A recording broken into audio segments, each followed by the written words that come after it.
Hello and welcome to this video presentation about cable cross-section area or CSA. My name is Martin Lavachka and in this video I'm going to explain the factors to determine the cross-section area of cables according to IEC standards.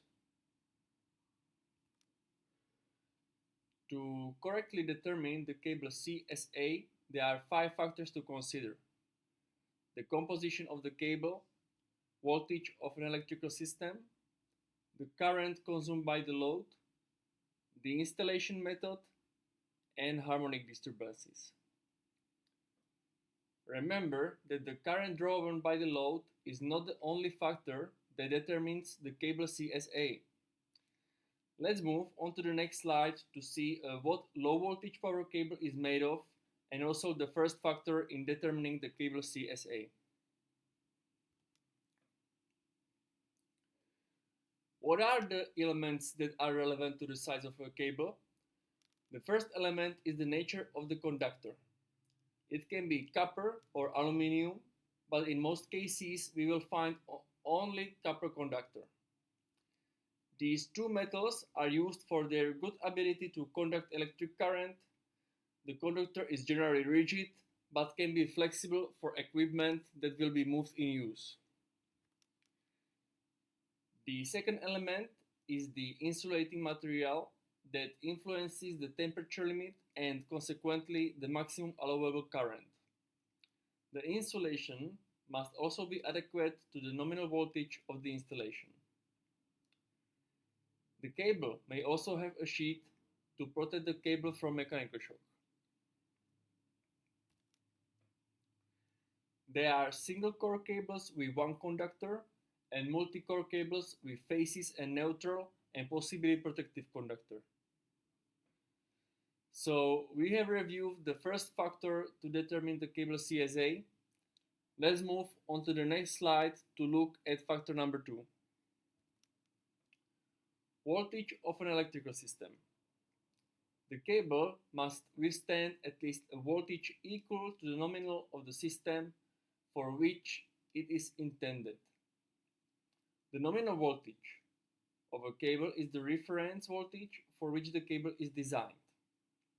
Please note that voltage drop due to cable length may change your initial choice of CSA.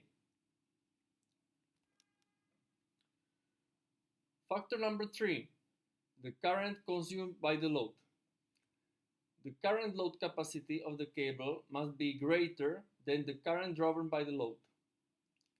In the case of a high consumption load, several conductors can be used in parallel. In this configuration, the maximum allowed current is the sum of the maximum currents of the individual cores. There are only a few rules that must be followed to proceed with this installation method, such as the cable must have the same cross-section, the same length, and be made of the same materials. Factor number 4, the installation method. Here we ask how the cable will be cooled. Because the cable permanently supports a certain value of current at a certain temperature. The functional temperature influences the current carrying capacity of the cable. To give an example, if we bury a cable, the cable will not have the same performance as a cable that is channeled in a thermally insulated wall. For that reason, we must take into account some correction factors to ensure that the cable carries the required current. If the current load capacity of the cable is exceeded, overheating will occur, which can lead to the destruction of the cable in extreme cases.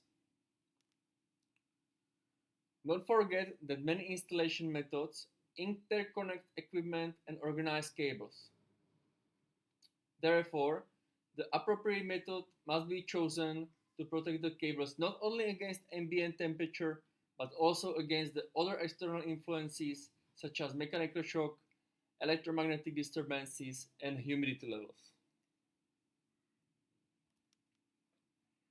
Each installation method is classified according to an IEC standard code which allows cables with the corresponding current carrying capacity to be selected. Here you can see an image with some installation methods. Don't worry, you don't have to remember the installation methods. There are tables for this and step-by-step tools that will help you take into account all the corrective factors depending on the installation method. Factor number 5 is harmonic disturbances. In a three-phase supply load, the neutral has its specific characteristics in relation to the phase conductors due to the circulation of unbalanced currents in nonlinear loads. The presence of harmonic currents in the neutral conductor is also an important factor in determining its CSA. We come to the end of this presentation. Now you know the factors that determine the cable CSA. Stay tuned for the next video where I will show you the tools available to quickly determine the cable CSA.